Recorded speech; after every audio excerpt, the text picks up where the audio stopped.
You have two choices. They call me a kingpin. I was just trying to go legit.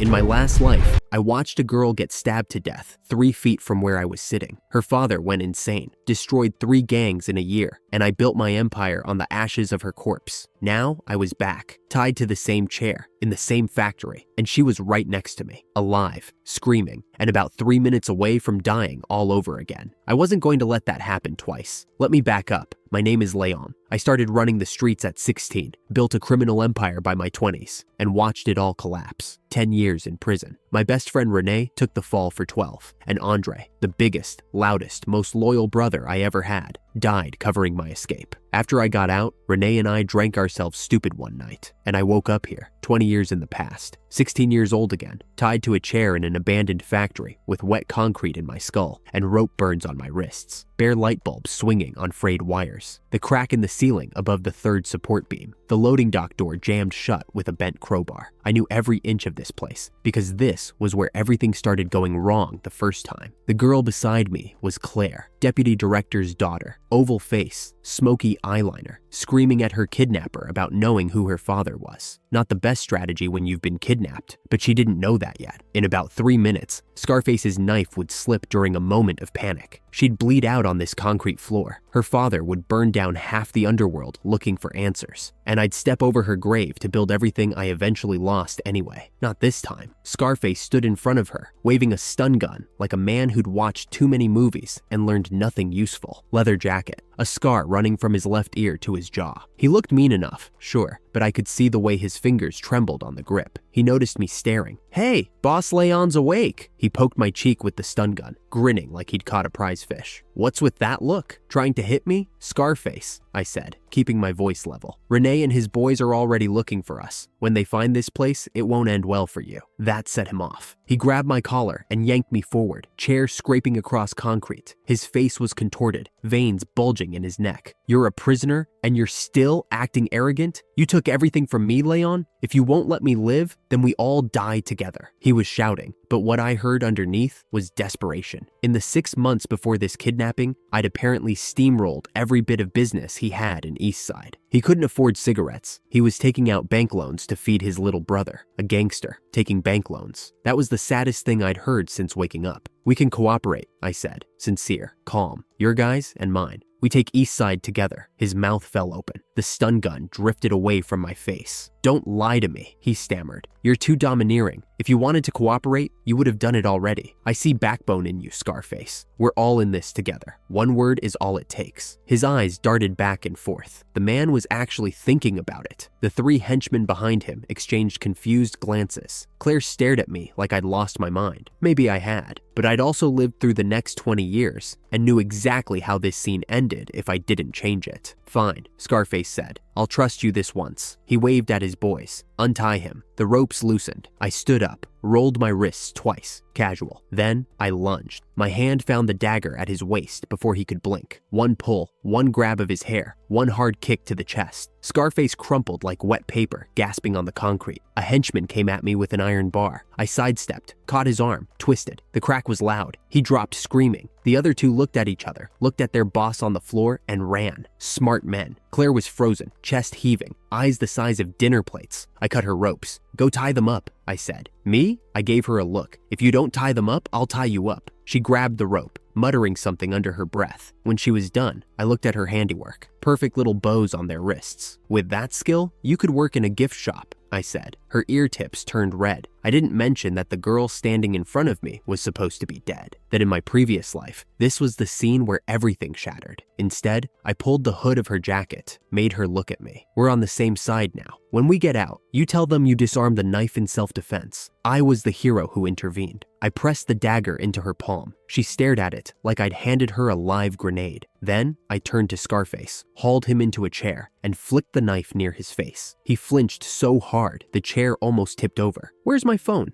"Pocket," he said, trembling. "Please, Brother Leon, please let me go." I pulled out the phone and stabbed the dagger into the chair back, right next to his ear. Claire screamed. Scarface's eyes were clenched shut, his whole body vibrating like a cheap toy. When he realized he wasn't dead, he opened one eye, stared at the blade embedded in the wood, then the other eye. And then this grown man, this kidnapper with a knife scar and a leather jacket, started crying. Not quiet crying, full body, snot bubble, heaving shoulder crying. The kind of crying that makes you look away out of respect for human dignity. "For 6 months, everyone's been laughing at me," he sobbed. "I take out loans to support my little brother. I can barely afford cigarettes anymore." Brother Leon, his henchman with the broken arm, started crying too. Sympathy, tears. I stood there, dagger still in the chair, watching a kidnapping turn into a group therapy session. "If you really won't take me in," Scarface blubbed, "then just kill me. We can't even make next month's bank payment." I almost cursed out loud. Who kidnaps someone to beg for a job? Claire was standing to the side with her mouth hanging open, her entire worldview recalibrating in real time. "Stop crying," I said. "Both of you. I'll call Renee and the others so everyone can meet. From now on, you work with us." The tears stopped instantly. Scarface looked at me with those wet, hopeful eyes, like a stray dog who just got offered a warm bed. I made the call. "Now before I keep going, if you're enjoying this story, smash that like button and subscribe so you don't miss what happens next. And drop a comment. Tell me what city you're watching from. I want to see how far this story travels." 40 minutes later, the factory floor shook with footsteps. 50 men walked in, a procession of rainbow-colored hair and bad fashion choices, calling out, "Brother Leon," in unison. At the front were the 3 men I'd been waiting to see. Renee came first, 175, thin, gold-rimmed glasses. He looked like an accountant who'd wandered into the wrong neighborhood, had a habit of quoting criminal law mid-conversation. In my previous life, he took the fall for crimes that weren't his and served 12 years. 12 years of his youth gone because I wasn't smart enough to keep him out. Remy was behind him, 170, slender, fidgety. The youngest of us, 4 sworn brothers. He grew up in an orphanage, got bullied daily, only started eating regularly after he started following me at age 8. In the previous life, he served 10 years. 10 years of his life because he was loyal to the wrong leader. And then, Andre, 195, massive. A face that was somehow fierce and goofy at the same time, like a bear that had learned to smile. He wore a faded skull t-shirt and had 5 metal chains around his waist, each with a different skull pendant, the longest one dangling to his knees. He was grinning wide enough to see every tooth. In my previous life, Andre died. He died covering my escape, took the bullets, the blades, whatever was coming, and held the line while I ran. The last thing he ever said was that he'd be my impenetrable fortress. He kept that promise until his last breath, and here he was, alive, grinning, wearing layered skull chains like a heavy metal Christmas tree. Take a good look at this man. I need you to burn his face into your memory. The goofy smile, the skull chains, the way he stands like nothing in the world can knock him down. Because this story is going to test that. And when that moment comes, you'll understand why I'm telling you this now. I strode forward and grabbed all 3 of them, pulled them in tight. My eyes burned. I blamed it on the dust. "Brother Leon?" Renee's voice was quiet, confused. "You okay?" "Fine," I said. My voice came out rough. "Just glad you're here." I let go, wiped my face with the back of my hand, got my breathing under control, because I'd already decided. This life, nobody goes to prison. Nobody dies covering my escape. Nobody serves a decade because I was too stupid to find a better path. I introduced Scarface to Renee, got everyone acquainted. Then, Remy's phone buzzed. A demolition contractor named Boss Duran wanted us to intimidate some holdout residents. Standard shakedown work. Scarface was eager. The boys were ready. "Tell Boss Duran we've switched to legitimate business," I said. Silence. 50 pairs of eyes staring at me. "Why?" Remy asked. "The Eastern Suburbs demolition case? Main culprit got life. Accomplice got 10 years. Anyone here want to volunteer?" Heads dropped. Nobody spoke. They were only 20 years old, and suddenly, the math didn't feel so abstract. I canceled every shady contract that afternoon. Protection rackets, debt collection, the intimidation gigs, all of it gone. The boys didn't understand. Renee kept quiet, but I saw the worry in his eyes. That night, in the stairwell of the trade city, it boiled over. "Brother Leon's been acting strange," one of them muttered. "He's even stopped taking on debt collection jobs." I was coming down the stairs when I heard it. My silhouette stretched across the concrete, cigarette glowing between my fingers. They went rigid. Andre knocked over a fire extinguisher, trying to stand at attention. A yellowed photo slipped from Renee's ledger. Several teenagers sharing instant noodles inside a cement pipe during a rainstorm. Andre using his body to block the rain from the opening. I picked it up. "Tiger, what did you promise me that night?" He chuckled, rubbing the back of his neck. "To be Brother Leon's impenetrable fortress." My eyes burned again. In my last life, he fulfilled that promise with his dying breath. And now, he straightened his back. "Right now, I'll do whatever Brother Leon tells me to do." I kicked the empty can at my feet, clenched my fists hard enough to feel the nails dig in. "I want you to be human beings, to live like human beings." My voice cracked. "Not someone rotting in jail for a decade, not someone used as a pawn and thrown away." I grabbed Renee's collar. "Tiger can fix a motorcycle with his bare hands. Remy fools every kid on the street with his sugar paintings. Renee, you can calculate faster than a money counter. Don't tell me the only thing you're good for is licking blood off the edge of a knife." Andre punched the fire hydrant. Blood and glass ran down his knuckles. "What about the brothers who depend on us? You just going to abandon them?" I took his bleeding hand and pressed it against my own chest. "From today, these hands grab money, seize opportunities, seize the good life those guys can only dream of. You hear me? You and them." Blood soaked through my white shirt, leaving a handprint over my heart. 9 blood-stained hands clasped together in that dim stairwell. Downstairs, a video store was playing Friends. Those who wanted the new path stayed. Everyone stayed. 2 in the morning, black masks, black hats. Renee drove the van to Cedar Hills. I knew exactly where we were going because in my previous life, I'd worked for the man who owned this particular villa, Bawden, high-ranking official, career corrupter, the man who used me as a pawn for years and then shifted every ounce of blame onto my shoulders when the crackdown came. He'd been hiding embezzled cash in a custom barbecue grill since long before anyone was watching. In my old life, I'd told the police about the stash, hoping for a lighter sentence. When they checked, the money was already gone. Bowden had cleaned it out, but this was 20 years earlier. The cash was still there. We climbed the villa wall. The garden was dusty, clearly unoccupied. I led them to the barbecue area, pointed at the stone bricks, moved them. We pried out 3 layers of stone. Renee started tap dancing when a spider crawled up his sleeve, screaming about something biting him in places I won't repeat. Andre laughed so hard he squealed like a pig. I glared him quiet. Under the 3rd layer, a package, 10 kilograms, wrapped in oil paper. Inside, stacked in neat bundles, $700,000. The boys' eyes almost fell out of their skulls. None of them had ever seen that much cash in one place. In that era, most people never would. I also found a small box at the bottom. I said nothing about it, slipped it into my jacket when they weren't looking. Back at the dormitory, I opened the box alone. Inside, compromising photographs of Director Guan, the current head of Detroit's Public Security Bureau, in the arms of a woman who wasn't his wife. Letters between Guan and Bowden, a detailed bill of bribes totaling $2.2 million,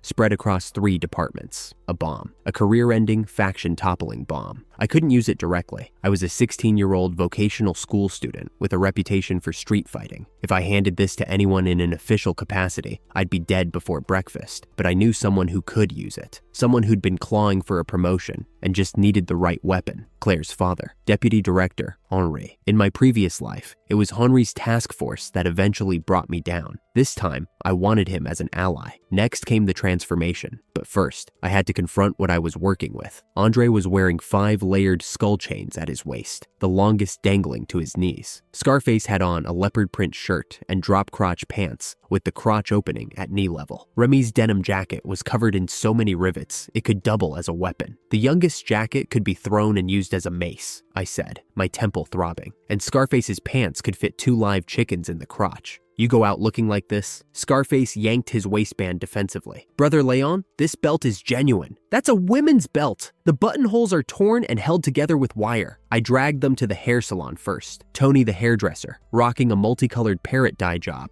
nearly hit the panic button the moment we walked in. He thought we were there to collect the protection fee. Dye it all black. Cut it short, I ordered. Brother Leon, how about keeping the lightning bolt designs on the sides? Cut it like a convict. 3 hours and 8 traumatized scalps later, we moved to the bargain clothing store. Suits, $200 each. Buy 10, get a free tie. The fabric was terrible. Andre kept scratching his neck and pulling out loose threads. Scarface said the tie felt like a noose around his throat. I told him that was called a sense of ritual, and if he moved again, I'd replace it with actual rope. Renee, naturally, had already calculated the optimal makeover budget per person at $400, drawn a spreadsheet, and mapped out the route from salon to store. When we walked out, 8 men in cheap suits with buzz cuts stood in front of the dressing mirror. A security guard called for backup on his walkie-talkie, reporting suspicious group in Block B, suspected escapees purchasing equipment. A boyfriend who wandered in from the women's store next door saw 8 suited heads, turned simultaneously, and nearly wet himself. He stammered something about learning our fashion sense and fled. We looked ridiculous. We looked like a funeral home's basketball team, but we looked legitimate, and that was the point. I had Claire register the company, dragged her to the Industry and Commerce Bureau, where Andre slammed the counter and announced we wanted to register under the name Red Star. He had a blue dragon tattoo sticker on his neck. The staff member nearly hit the panic button. Renee saved it, barely. The business scope listed property leasing, catering management, business consulting. Claire signed as legal representative, glaring at me the whole time. Which big sister doesn't make sacrifices? I told her. She muttered something violent, but signed every page. Red Star Company, born in a government office that smelled like floor wax, registered by a deputy director's daughter who thought she was joining a Monopoly game. The cafeteria announcement was something else. 50 rainbow-haired brothers standing in unison when I walked in, freshmen cowering in corners, the lunch lady dropping her steel ladle. I held the business license overhead and declared the company official. "Brother Leon is awesome," they roared. 50 voices. "Red Star is awesome," another 50. The head of student affairs glanced at the principal. The principal took a sip of soup and muttered that as long as nobody caused trouble, let them be. From now on, I told them, everyone dyes their hair black, gets a proper cut, and reports to Renee for onboarding. We're a legitimate company, benefits equivalent to civil servants. Someone in the back immediately volunteered to take the fall if anyone got arrested. Another promised he wouldn't confess to anything company related. I pressed my temples. Baby steps. I sent Claire to night school to study business administration. She was outraged. Big sisters didn't do homework. I shoved her into the van anyway. The first real property was old Perrin's barbershop in Park Avenue.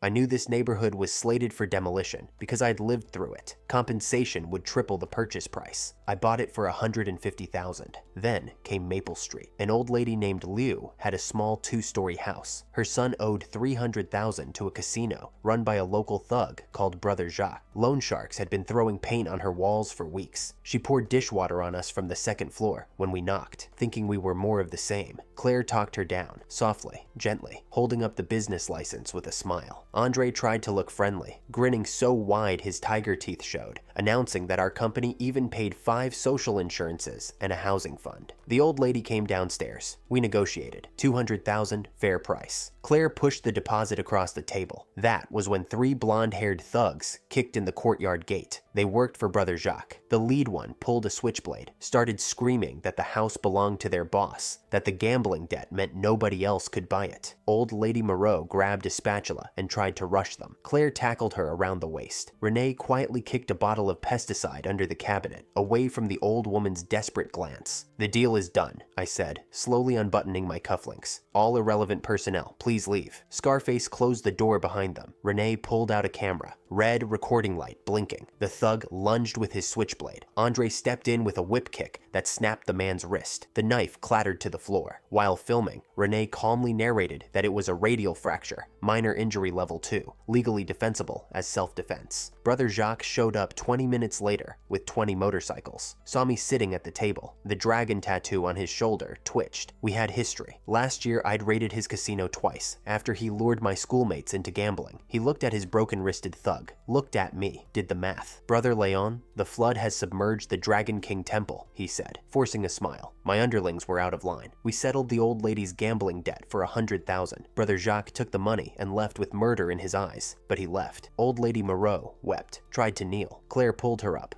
Andre offered White Rabbit milk candies to replenish her blood sugar. Scarface slapped Yunnan Bayao medicine on the table and gruffly insisted on treating her taped-up fingers. These thugs, these terrifying men in cheap suits, had just saved an old woman from loan sharks and were now fussing over her like grandchildren. Then the cops showed up. A neighbor had called the police. "Someone is forcibly occupying a house in Maple Street." 2 patrol cars. Officer Petit, a man who'd booked me before, saw me and practically licked his lips. "Someone reported you for intentional assault and illegal appropriation of property," he announced. "Please cooperate with the investigation." Old Lady Moreau stepped forward, trembling, clutching the cash I'd paid her. "Officer, I sold the house willingly. Mr. Xiang is a good man." Chen frowned. Clearly she'd been threatened. He turned to me. Renee handed him the folder. Purchase contract, property deed transfer documentation, video evidence of the fight showing clear self-defense. Everything filed, time-stamped, and cross-referenced. The 2 words Red Star on the folder cover stung Chen's eyes. "How do you explain the knives on your waists?" Chen tried. Andre ripped open his shirt, revealing a loyalty tattoo sticker on his chest, and pulled an apple from his inner pocket. He peeled it with his utility knife, spiraling the skin off in one clean strip, and offered a slice to the officer. The blade tip angle is 58 degrees, Renee said helpfully. Blade length doesn't exceed the legal standard for controlled knives. Would you like on-site measurements? Chen's temples throbbed, visibly. He left. A gangster-looking man had just given a legal lecture, while police officers listened to what sounded like an MBA presentation. The neighbors watched all of this from behind closed curtains and concluded we were absolutely 100% a major criminal organization with connections in both the legitimate and underground worlds. That night, we threw a feast in Maple Street's courtyard.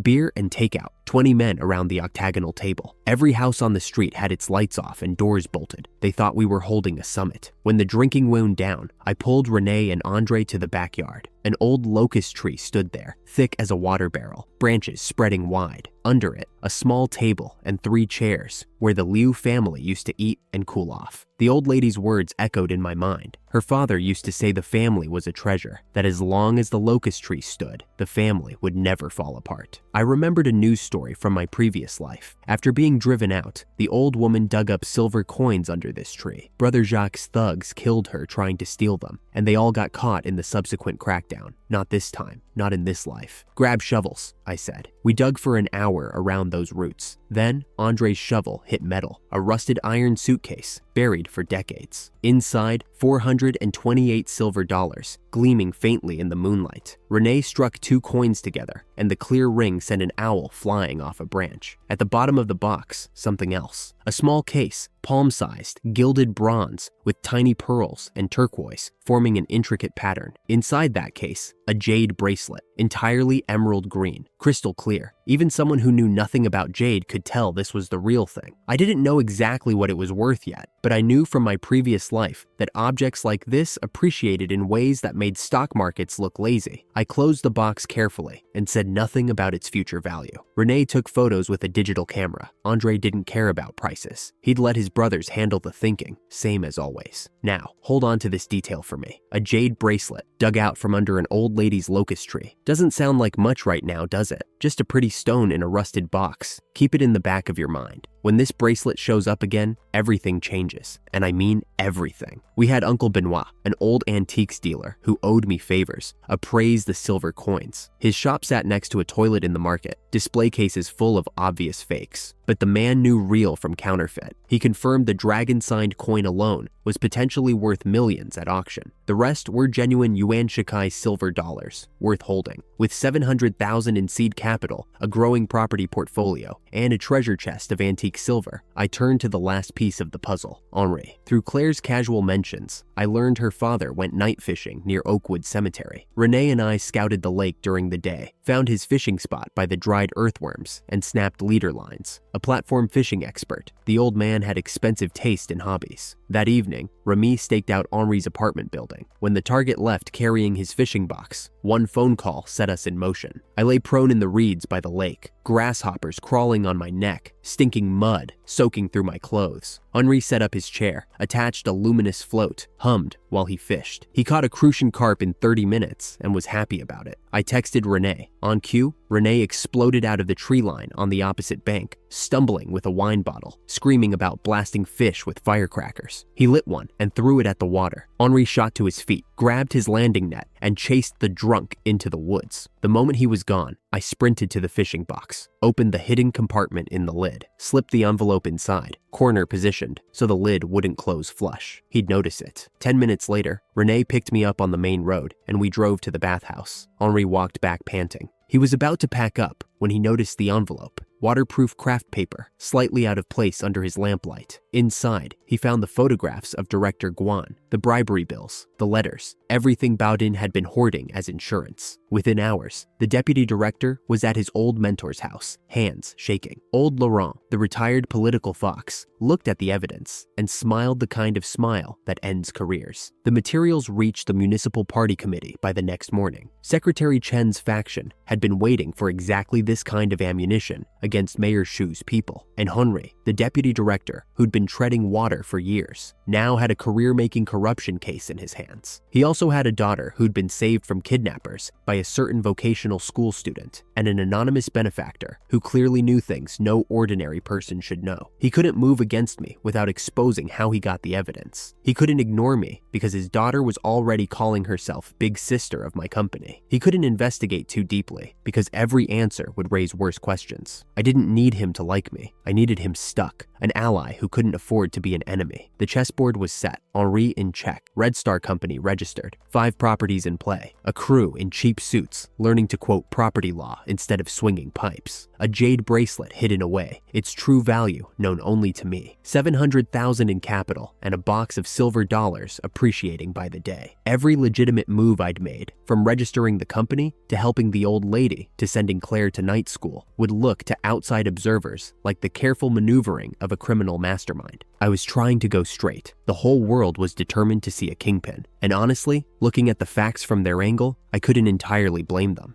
The bathhouse was Renee's idea, but I'm the one who paid for it, so I took the credit. 63 men walked into Golden Bay Spa like a small invasion force. Manager Wang met us at the reception desk with a smile so tight I could hear his back teeth grinding. He'd been warned we were coming. What he hadn't been warned about was Andre. Within 5 minutes of entering the pool area, Andre had launched himself out of the water, holding a pair of pink Ultraman underwear, screaming that someone had washed them powdery again. Remy was brandishing a bottle of disinfectant, promising to bleach Andre's skin white. Master Lee, a veteran bath scrubber with 20 years of experience, stood paralyzed with a towel in his hand, unsure which of us to approach first. I lay down on the scrubbing bed and told him to work normally. The man had scrubbed the backs of bureau directors. He could handle a 20-year-old with calloused knuckles. He couldn't. His hands shook the entire time. When we left, I slammed my card on the counter and told them to charge every $. Manager Wang had offered the meal for free. I told him I wasn't a beggar. Renee read the itemized list aloud, caught a fruit platter we hadn't ordered, and the receptionist who'd added it lost her monthly bonus on the spot. Manager Wang handed me a black membership card. Supreme VIP, number 005, 20% off forever. After the spa, I led everyone to Sister Bernadette's barbecue stall in the back alley. More than 60 of us filled the greenhouse in seconds. Little Lily, Sister Bernadette's 5-year-old daughter, popped out from behind the counter to scare me. I pretended to be terrified, picked her up, and flew her around like an airplane. Andre watched from the corner, yearning. He loved that kid, but his face had scared her into screaming the first time he held her. So he hid, just watching, getting his glimpse. 5 tables of barbecue, mostly kidneys and chives. Mao, Scarface's former henchman, was trembling over a chicken wing. Last month, he'd been eating expired instant noodles. Now he couldn't bring himself to wipe oil off his counterfeit Adidas. Then Mao started crying, right there at the table. He held up 5 greasy fingers and declared he'd gained 5 pounds and would be loyal to me unto death. The whole place erupted. Scarface kicked over a stool, face red, insisting that the months of starvation under his leadership had been a deliberate test of will. Nobody believed him. The next morning, I took the jade bracelet to Uncle Benoit's antique shop. The copper bell jingled. Uncle Benoit's reading glasses slid down to his mouth. I'd been thinking about this for days. The demolition of Maple Street would be finalized soon, and I'd have capital then. But I didn't want to wait. I had brothers who'd suffered enough in my past life, and I wanted them living well now. The bracelet could open that door early. Uncle Benoit photographed the bracelet from every angle, then pulled out a Nokia and dialed a Miami number. His posture changed instantly, hunched back, straightening, English switching to crisp Spanish. Whatever youth he'd lost came flooding back through that phone call. Sotheby's autumn auction, the 10th of next month, 12% commission. I took the documents and left. I wasn't going to Miami myself. There were still 2 houses on the old street that needed buying, and I couldn't leave that unfinished. So I sent Renee to lead the team, with Andre as muscle and Claude as translator. The night before departure, Renee held an emergency training session. 3 rules. No calling each other brother in public. Replace machetes with collapsible batons. And Andre, keep your mouth shut unless provoked. Andre slept through the entire briefing. When he woke up, he'd written Namo Gatling Bodhisattva on his bald head with a marker. I scrubbed it off with a rag and threatened to wash his head with a mop if it happened again. At the airport, security stopped Andre for a belt buckle shaped like a cleaver. 3 ground crew surrounded us. I unbuckled it myself, handed it over, and gave Andre my shoelaces to hold up his pants. On the flight, the attendant contacted him 6 times, squeezed his insoles 3 times. When they landed, Andre asked Renee if the attendants were attracted to him. "They're afraid you'll hijack the plane," Renee said. The Sotheby's broker, Etienne, met them at the gate in a sharp suit. He stared at the trio, a bespectacled strategist, a bald giant clutching his waistband, and a kid with talismans stuck to his face, and silently texted security to send 10 more people. The appraisal went smoothly. Icy jadeite, full green. The appraiser said at least 10 million. They decided on an auction date 11 months out. Then, at a tea restaurant near the auction house, 4 local thugs with mohawks swaggered in. The leader, a blonde with a dragon tattoo, started mocking them. Mainland starving ghosts. The usual Miami discrimination. Andre hit him with a folding stool, then picked up a 200-pound solid wood table and threw it through the glass wall. The blonde went through with it. Renee toppled a freezer, spilling ice across the floor. 3 more thugs came sliding in on frozen fish, straight into Andre's fists. Claude smashed a can of chili oil on the last one's head. Sirens. The 3 of them burst through the kitchen and vanished into downtown Miami. By nightfall, a local triad had put a $200,000 bounty on 3 northerners, described as bald, bespectacled, and holding chili peppers. Etienne heard it on the car radio, looked in the rearview mirror at his sauce-covered passengers, and floored it toward the border. They crossed at the border by 9, took a taxi to Fort Lauderdale, flew home the next morning. I was at the airport before dawn. I hadn't slept. Every time I closed my eyes, I saw Andre bleeding on the tarmac, the airport from my previous life, where he'd been hacked to pieces and died saying the lights were bright. I couldn't shake it. I paced the arrival gate until an old woman with a luggage cart bumped me and threatened to gouge my eyes out. When the 3 of them came through the gate, Andre threw down his luggage and ran at me. 200 pounds of love, full sprint. I caught him and staggered back 3 steps. Renee and Claude joined the hug. We stood there like idiots in the middle of the airport, and I didn't care. Back at Maple Street, old lady Moreau had already arrived. I'd sent someone to bring her that morning so she wouldn't worry alone. She'd taken Scarface and his boys to the vegetable market, where the neighbors watched in horror as a group of thugs helped an old woman pick out pork ribs. The vendors all secretly adjusted their scales, to be honest. Claire cooked. That was a revelation. The deputy director's daughter handled a wok like a head chef, screaming for salt, while Remy handed her sugar, banging the spatula on the ground until the whole kitchen crew trembled. I clung to the doorframe, watched the chaos, and tiptoed back to the main room. Some battles aren't worth fighting. The food was extraordinary. 2 tables piled with dishes served in basins. 20-odd brothers wolfing it down. Warmth I hadn't felt in 20 years. A few days later, Remy came running with news. Old Lee's family had relented. $260,000 for the last house. 5 properties total. I crossed the final name off the ledger. My account balance was down to $20,000. I was all in. The brothers didn't know that. They worried about the silence from the demolition office, about money drying up. Remy stammered it out, embarrassed. "Don't worry," I told him. "I know what I'm doing. We'll have news this week." I remembered the exact timing from my previous life. Shortly after National Day, the demolition notices would come. That night, at Kaiji Private Kitchen, I did something I'd been planning since the company was registered. Hidden lanterns lit the alley. 10 private rooms connected into 3. 60 brothers seated around round tables, covered in cold dishes. After the drinks were flowing, I stood up. The room went silent. I distributed shares, 5% each to Renee, Andre, and Remy. Remy slammed his fist on the table and tried to refuse. I walked behind him, filled his glass, and reminded him of the knife he'd taken from me last year. 7 more core members got shares tied to specific sacrifices. Xiao Xi's 15-day detention for taking the fall. Sun Liang collecting protection money with a torn tendon. For everyone else, I pledged 10% of my personal dividends, distributed annually. From now on, we share the good times and the bad. The room erupted.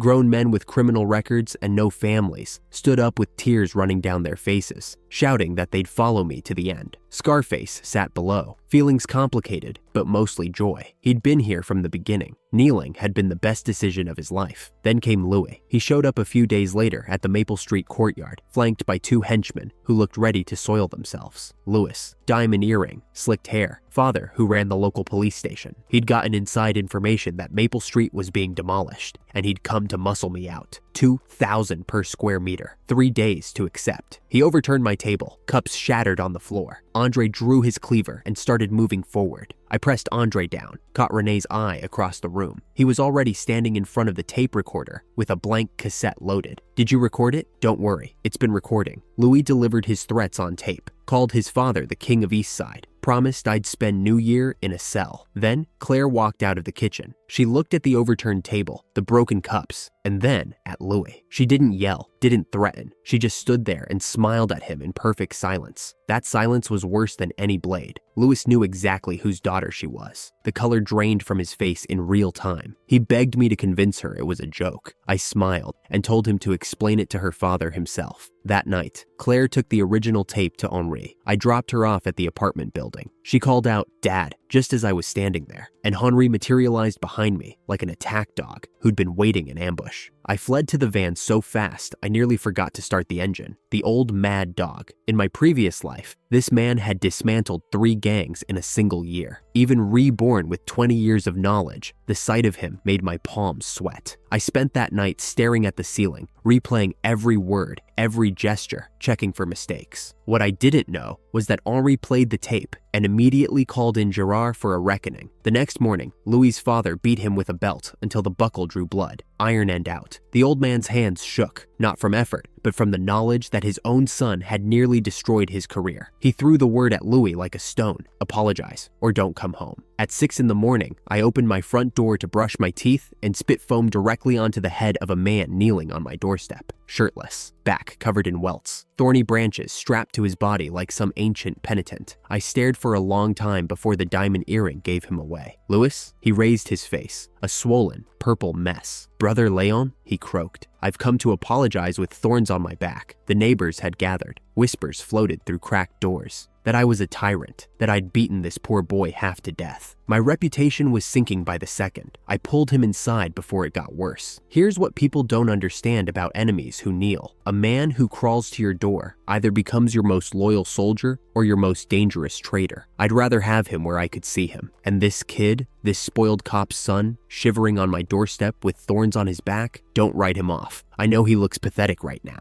but the day is coming when he proves what he's really made of, and it's going to cost him blood. So pay attention to Louis. You'll be glad you did. So I recruited him. Renee caught on instantly. Andre didn't understand a word of it, but followed my lead. Within an hour, Louis had met all 60 brothers, given out his phone number as the new police liaison, and been informed he was treating everyone to lunch. I sat with him afterward and asked the real question. Why the hostility? Not just the property grab. The deeper thing. He told me he was ambitious, but not smart enough. Connected, but not powerful enough. He'd been using his father's position to build a future before the old man retired, and I'd beaten him to every move without even trying. "You started lower than me," I said, "but here I am, and there you are, kneeling. Doesn't that tell you something?" He stared at me for a long time. "I hope you remember this conversation, boss." I had him, and he wasn't wrong to bet on me. Louis brought connections I didn't have. His father's relationship with the Demolition office director, insider knowledge of compensation coefficients. A Passat I immediately confiscated as a company vehicle. With the organization growing, I formalized everything. Renee registered Social Security for all 60-plus employees. Base salary of $1,000, 5 insurances, and 1 housing fund. Holiday gifts. When I announced it, Andre raised his hand and said he didn't need maternity insurance because men couldn't have babies. Half the room agreed with him. Renee nearly broke his chalk explaining paternity leave. Roles were assigned. Renee handled strategy and finance. Claire took HR and was ordered to get her management certificate within 6 months. Remy ran property security with 5-man rotating patrols. Louis handled acquisitions and police liaison. Claude built spreadsheets and managed communications. The demolition notice arrived exactly when I remembered, but the sub-district office played games, refusing to discuss the compensation coefficient, trying to lowball us, pretending the subsidy didn't exist. I sat through their speeches with a faint smile, asked one pointed question about the coefficient they were hiding, and walked out. Louis confirmed through his contacts that the 25% subsidy was real. Someone at the demolition office was pocketing the difference. I sent Louis to handle it through Director Blanc. We would get our maximum compensation, not through threats, through connections, paperwork, and knowing exactly what we were owed. Then, the sub-district office hired thugs. Scarface got the call first, $500 per person to rough up holdouts. He turned it down. Every gang in Eastside turned it down. They had to import muscle from Genchi District. I should have seen it coming. In my previous life, they'd done the same thing to Old Lady Moreau's courtyard, but I was focused on the negotiations, on the structure, on building something that looked like a real company. My future knowledge had gaps, and this was one of them. It was 10 at night. I'd installed surveillance cameras that afternoon, but it wasn't enough. 2 masked men crept into Maple Street and lit a fire at a brick house. They ran. The flames spread. Sishui woke me. "Brother Leon, there's a fire." I led everyone to the scene. Renee rigged water pipes from a fire hydrant. The fire was shrinking, almost contained. Then it reached a manhole cover no one knew about, a privately dug septic tank underneath, full of methane. The explosion blew the cover into the air. The ground cracked. Black smoke swallowed the alley. Andre didn't hesitate. He threw his body over mine. When I crawled out from under him, his back was shredded, clothes torn to ribbons, blood seeping through. "You big idiot!" I choked. "You're a big idiot, damn it." He grinned. "Brother Leon, it doesn't hurt, as long as you're all right." He raised one dark hand and wiped the tears off my face. In my previous life, he died for me at an airport. In this life, he was bleeding for me in an alley. Some patterns don't break easy. I sent him to the hospital with Remy and Louis. Then, I turned back to the fire. An old man named Sun was trapped in a burning courtyard. I threw a wet quilt over my head and kicked down the gate. The heat curled my eyelashes. I found him curled next to a water vat, legs too weak to stand. I tied him to my back with wet rope. A burning beam hit my leg. My pants caught fire. I rolled into a ditch, sewage extinguishing the flames, and crawled out with blisters covering my shin. Renee and the brothers held the water line. The moment I emerged carrying the old man, a camera flash cut through the smoke. A local reporter, wrong place, wrong time, or maybe exactly the right time. I stood in the alley, leg throbbing, smoke still rising from the wreckage of a property I'd staked everything on. 60 brothers behind me with soot on their faces. A hospital bill waiting. An arsonist I couldn't identify. An enemy I couldn't see. My fists clenched at my sides. In my previous life, I'd known every threat before it arrived. Every betrayal, every ambush, every knife in the dark. I'd built my second chance on that knowledge, like it was a concrete foundation. But this fire, I hadn't seen it coming. Someone powerful enough to hire arsonists. Someone threatened by my property acquisitions. Someone who didn't care about paperwork, or negotiations, or the fact that a 5-year-old girl lived 3 doors down. I didn't know who, not yet, but standing there in the smoke, with Andre's blood still on my shirt, and the old man's weight still aching in my shoulders, I made a promise. Whoever lit this fire would understand what it meant to burn something of mine.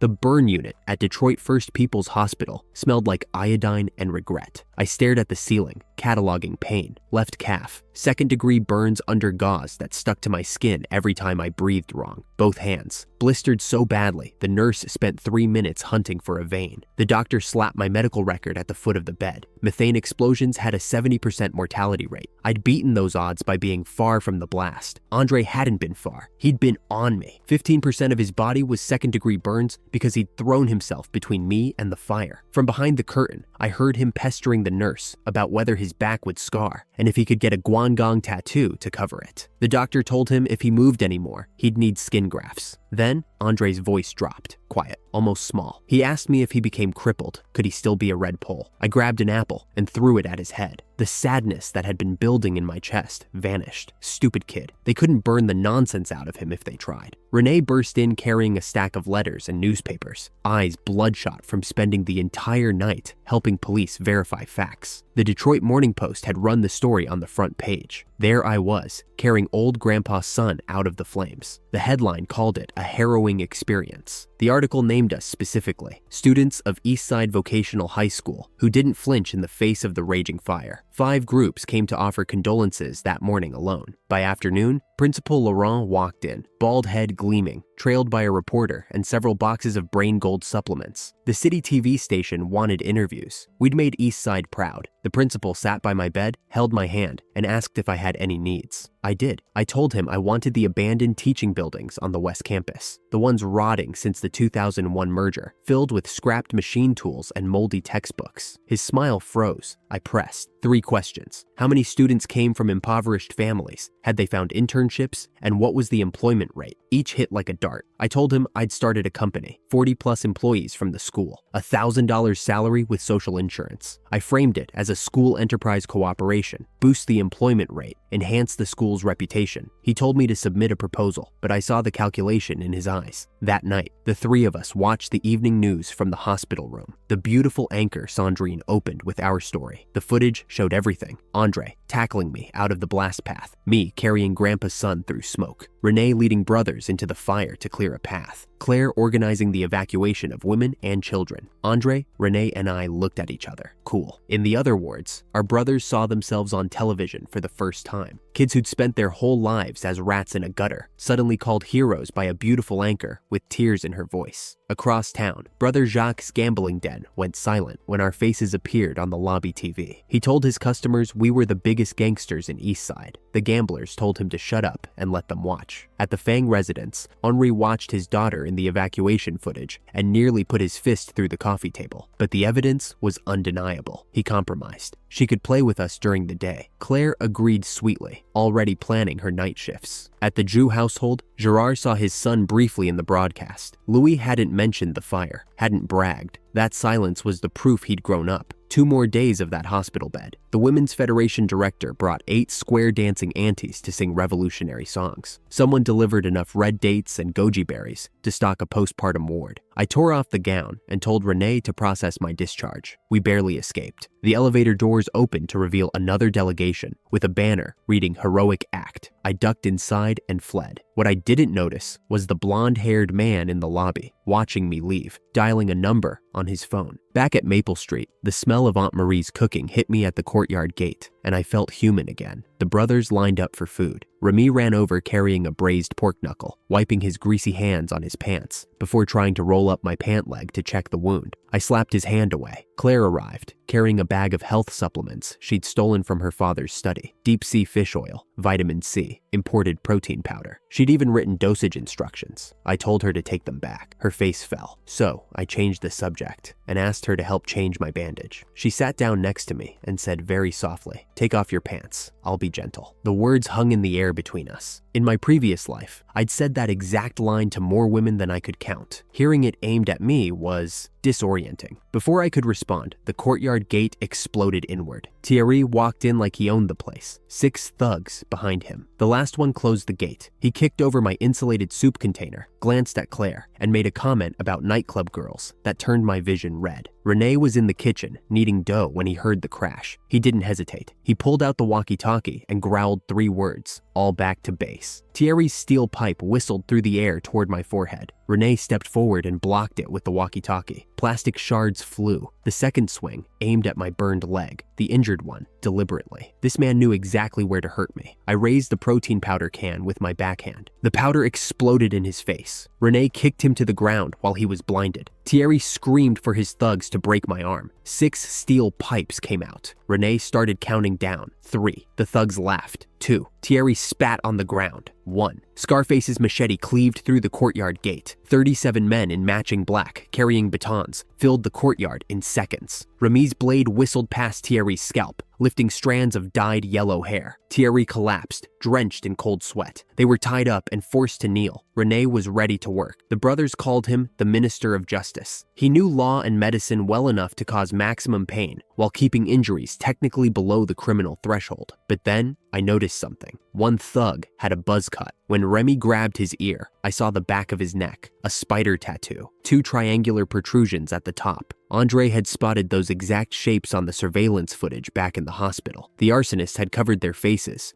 but one had 2 sharp black marks visible above his collar. Renee thought they were random. Andre, whose brain contained nothing but tattoo designs and loyalty, recognized them instantly as the first 2 legs of a spider. I called Claire aside. "Call your dad. Tell him I've caught the arsonist." Henri arrived with Gerard and 2 police officers. He pushed open the courtyard gate and found a yard full of burly men. I shouted, "Hello, Uncle Fang." Every single brother in the yard echoed it. 37 voices. "Hello, Uncle Fang." Henry's hand trembled. He had not consented to having this many nephews. I handed him the tattoo comparison photos. He confirmed the match, ordered the police to take Thierry's crew away. Before leaving, he pulled me aside. "Weapons bulging under every jacket," he said. "If I was going legitimate, start a security company." He'd approve the filing himself. Once. Old ginger is always spicier. Then he spotted the health supplements on the table, his own imported bottles, his own handwriting on the labels, tea stains from the night before. He looked at Claire, looked at me. His face turned the color of iron. The investigation moved fast. The buzz-cut thug confessed to everything, including watching the widow next door bathe when he was a teenager. Thierry gave up his employer. Henri's team followed that thread to Moreau, director of the resettlement office, who'd been manipulating demolition compensation coefficients to embezzle funds, arson, vandalism, threats against elderly residents who wouldn't sign. Moreau was arrested. Thierry was arrested. Mystery solved. And I was now a verified hero on television, and the man who'd handed police their arson suspects. Henri's suspicion of me deepened, but so did his inability to act. You can't arrest the kid the whole city just watched carry an old man out of a burning building. Public sympathy is a resource. I intended to spend it wisely. 2 mornings later, I was driving Louis's Passat through the streets when a woman threw herself in front of my car. She sat on the pavement in a short knit top and bodycon miniskirt, clutching her leg, performing agony. Her mascara was smudged on only one side, which meant she'd applied it with her finger, not with tears. I stood by the car and said nothing. A middle-aged man with a belly like an 8-month pregnancy waddled over to play rescuer. His hand reached for her thigh. The woman leaped to her feet so fast she left an afterimage. She tried the direct approach next, told me I'd hit her, demanded compensation. I held up my phone with 110 already dialed and pointed to the dash cam Gerard had installed on his son's windshield. Her shoulders dropped. The fight drained out of her. I grabbed her chin and turned her face side to side. Decent looking, good figure, quick thinking, terrible at crying. Come with me if you don't want to end up in jail. Her name was Jean, 22, college graduate. Father dead since she was 13. Mother raised her doing needlework at a street stall. 6 months ago, the mother was diagnosed with cirrhosis. The medical bills ate through every dollars they had. An old neighbor taught Jean the accident scam trade. 2 months in, $4,000 a month, and today she'd run into me. I offered her a real job, $3,000 to start, room to grow to $20,000. She asked if I was opening a brothel. I stuffed a fried dough stick into her mouth and told her I ran an internet company. In my previous life, Jean had become one of the most successful con artists in the province. Her skills, reading people, controlling narratives, improvising under pressure, were exactly what a talent manager needed. I offered to cover her mother's hospital bills as an advance, not charity. A debt-free Jean was a focused Jean. She stared at the $3,000 on the table, asked if I was afraid she'd just run away with it. I told her if she ran, to consider it a red envelope for her mother. Add a couple of dishes to the boxed lunch. Too many hospital meals aren't nutritious. Her eyes went red. It had been a long time since anyone cared about her mother. She took the money. That afternoon, I introduced her to the crew. 30-odd men stared at the woman in black stockings who'd just walked into their courtyard. I kicked the one who whistled. "This is Manager He, our new branch company. Show some respect." 30 voices. "Hello, Manager He." Jean trembled. She'd gone from road scams to organized crime in 1 morning. The next day, I went back to Eastside Academy with a banner, a megaphone, and a roll-up poster of our office that Renee had photoshopped overnight. Claude stood at the recruitment booth trembling, the flyers in his hand promising salaries he himself hadn't earned in 6 months of teaching. I wasn't looking for beauty. Every other company in China would test for beauty. I was testing for something else. Camera presence, improvisation, emotional range. I wanted unpolished gems, blank slates I could shape. The mechanical goddess came first, a girl from the auto repair class in cargo pants and a wrench. I pulled her out of the crowd and gave her 10 minutes to assemble a mini excavator from parts. She did it, then made the robotic arm form a heart shape. The male students nearly collapsed. Then, Elise. Remy grabbed the bunny ears on her hoodie and she raised her head, bright upturned eyes, a high nose bridge, and waist-length hair covering half her face. 70% resemblance to Li Bingbing, the Ice Queen type. She couldn't sing, couldn't dance, was terrified of cameras. Perfect. I shoved a pen at her lips like a microphone and told her to insult me. She tried. Her voice cracked, her brows furrowed, and those cold eyes looked down at me like I was an insect. And the effect was devastating. That fragile contempt, unplanned and unrehearsed, was more powerful than anything a trained performer could manufacture. I told her she'd be earning $20,000 a month within 2 months. Her breathing went ragged. Her family needed the money. She gripped her bunny ear hat and said yes. By sunset, I had 13 applications. The mechanical beauty, the Ice Queen, a Peepa spirit from the folk music department, a fox spirit from classical dance, each one chosen for a specific archetype that didn't exist yet in Chinese internet culture. I wasn't building a roster, I was building brands. One girl with an afro auditioned using multiple voice impressions and a northeastern accent. I eliminated her on the spot. What I needed was authenticity, not performance. Unpolished gems, not plastic ornaments. She took it well, better than most would have. Jean reviewed the files that night. She pointed to Elisa's photo immediately. "This girl is going to be famous." I nodded. "She's the one we can't lose, no matter who else gets cut." Jean's eyes went wide. We're cutting people? At least 2. The quick-thinking ones will be the first to defect when capital comes calling. I want loyalty in the foundation, not ambition. I brought Principal Laurent the proposal. He read it, and his expression shifted. Video, live streaming, and forums combined. He'd visited Sohu and Sina and Tianya, and nothing looked like this. He asked if I'd designed it myself. 20 years of future knowledge compressed into a business plan that wouldn't exist for a decade. Yes, I had. He gave us the abandoned building, internet cables, cleaned space, even offered introductions to university presidents for technical talent. Then, he told me not to put all my energy into business, that I was young, that I should look at the scenery around me. In my previous life, nobody had ever told me to slow down. I'd charged forward blind until the road ended in a cell and a funeral. I bowed deeply and left. I couldn't slow down yet, but I filed those words somewhere safe. Back at the courtyard that evening, the energy was electric. The brothers cheered when I announced the school had approved our space. Remy spilled half a cup of beiju. Claire slammed her hand on the table. She wanted to join the internet company. I looked at her, imagined her personality unleashed on 13 nervous girls. I patted her head. She was too distracted by indignation to notice. You're the headquarters guardian. The branch office can't handle you. What about my HR certification exam? I asked pointedly. Her anger evaporated. She stammered something about studying recently. I told her that if she failed, I'd hire 3 elderly scholars to block her bed and lecture her daily at company expense. She left the room like her soul had departed her body. Jean, standing nearby, nearly suffocated, trying not to laugh. Jean and Claire had already become fast friends. The deputy director's daughter and the road scam artist, the polished one and the desperate one. By dinner, they were chatting like they'd known each other for years. Together, they'd run the media arm of everything I was building. Claude ran in breathless. 5 technical people had agreed to come to Detroit. Website developers, media account managers, a freelancer, all vetted. I stood in the courtyard after everyone left and looked at what I'd built. 2 tracks, property development on one side, 5 houses, demolition compensation incoming, security company approved. On the other side, something new, an internet company with Jean as manager, Claire as HR backbone, 13 branded girls, and a tech team assembling. The man who'd tried to burn me out was in a jail cell. The official who'd hired him was in the cell next door. They'd tried to destroy me with fire. Instead, the fire made me famous. Fame gave me access to a principal, a TV audience, and a reputation no enemy could dismantle. Every setback, a springboard, every enemy, a stepping stone. I wasn't just surviving anymore. I was building an empire on 2 legs, and both of them were running. Henry sat in his office at the municipal bureau, rubbing his temples. He'd been doing that a lot lately. The fire, the arrests, the media circus, and now the thing that had been scratching at the back of his skull finally broke through. Renee. The surveillance footage from Oakwood Cemetery showed 18 vehicles that day. He eliminated passenger cars and trucks. 10 private cars remained. One was his own SUV. The suspicious one was a silver van that made the trip twice, morning and evening. License plate traced to a 20-year-old orphan named Remy, student at Eastside Vocational High School. Henry stared at the file photo. The build matched. The glasses matched. The drunk man who'd lured him away from his fishing spot with firecrackers and called him an Air Force veteran was Renee. And the only person who could have known his fishing location was the girl sleeping down the hall. He called Claire into his study, pointed at the sofa. She sat, fidgeting. He asked casually about Renee and Remy. She answered innocently. He slid the surveillance photo across the desk. She recognized the van and the color drained from her face. He connected the dots aloud, the health supplements, the fishing schedule she'd mentioned to Leon, the envelope in the fishing box, his daughter, used as bait by a 20-year-old. Claire's lips trembled. She tried to say they'd never made her do anything bad, that she'd never seen them do anything wrong. Henri exhaled. His daughter only knew Makapaka. What kind of intelligence was he expecting? He told her to have Leon come to his office. She panicked, said Leon had company training and couldn't make it. Then, seeing her father's murderous expression, she shrank and whispered the alternative. Then, invite him to our house for dinner tomorrow night. Henri exploded. So he's my boss now? I have to feed him? But Claire was already gone. She locked her bedroom door, sat on the chair, and called me with trembling hands. I heard her crying before she said a word. I already knew what had happened. The truth was always going to surface. Henri was a methodical detective, the kind who wrote summaries in notebooks and traced license plates from blurry footage. Running would have confirmed every suspicion he had. So I told her not to worry, told her I'd explain everything at dinner, told her I had no ill intentions toward her father. She sniffled. Focus on your training tomorrow. I'll be fine. I hung up and stared at the ceiling. Tomorrow night, I'd walk into a cop's house, cook him dinner, and convince him I wasn't a criminal. Easy. The next morning, I sent the girls out for their field challenge. Each one got $100, a PHS phone with Jean's number, and 3 rules. No smartphones, no calling friends or family, no breaking the law. 3 days to earn as much profit as possible. The ones who couldn't handle it could call Jean for a $500 hardship fee and an elimination notice.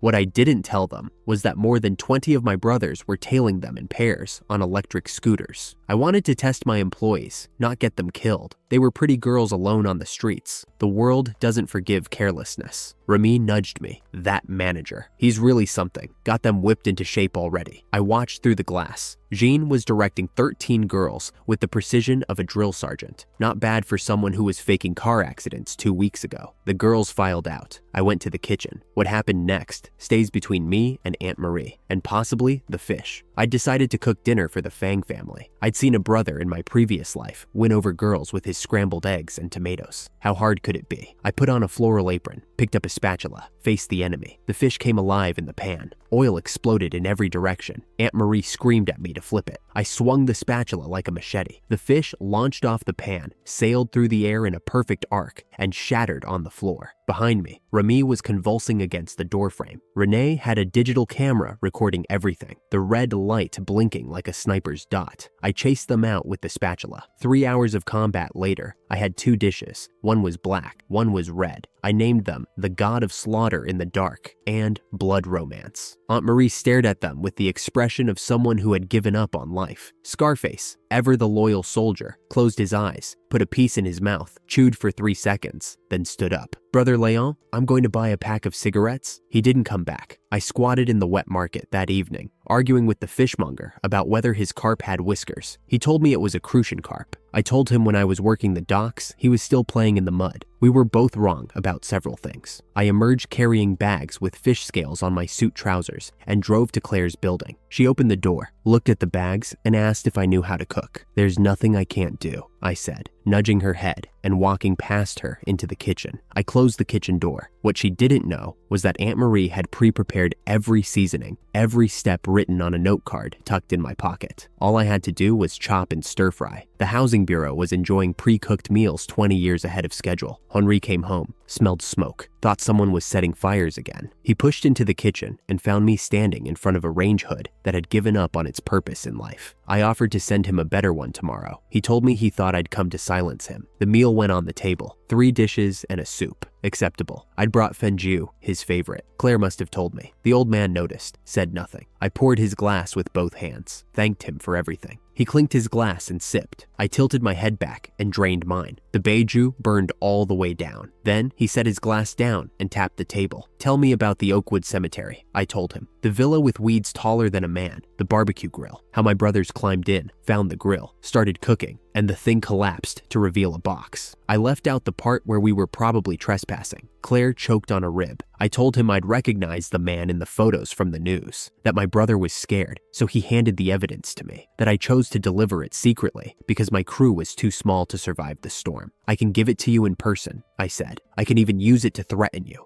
But I gave it to you anonymously because I didn't want my brothers dragged into this. His teeth were grinding. Fine, he said. I'll let the Zishan matter slide. Then his jaw tightened. But that little bastard Renee, he used firecrackers to bomb the nest I set up and called me an Air Force veteran. What do you say about that? I choked on my fish soup. I offered to have Renee dive into the lake next time and bait his hooks personally. Henri got up, opened the refrigerator, and slammed something on the table in front of me. Burn ointment. He'd noticed the blisters on my hands from the cooking disaster. Hadn't said anything while he was angry. But now that the air was clear, he couldn't pretend he hadn't seen them. Claire noticed too. She took my hand, blew on it gently, and started applying the ointment. I sat there grinning like an idiot. Henri gnawed his ribs furiously. He wanted to eat every last bite and leave nothing for us. Young people could survive on love. They didn't need food. I left before he reached for the police baton. The next 2 days, I watched the girls' field footage every night with the crew. Noemi from auto repair collected scrapped appliances from demolition sites, stripped circuit parts, and set up a repair stall, earned the most. Margot bought eggs at the farmer's market and combined fortune telling with sales. Clever girl. Elise made only $30-odd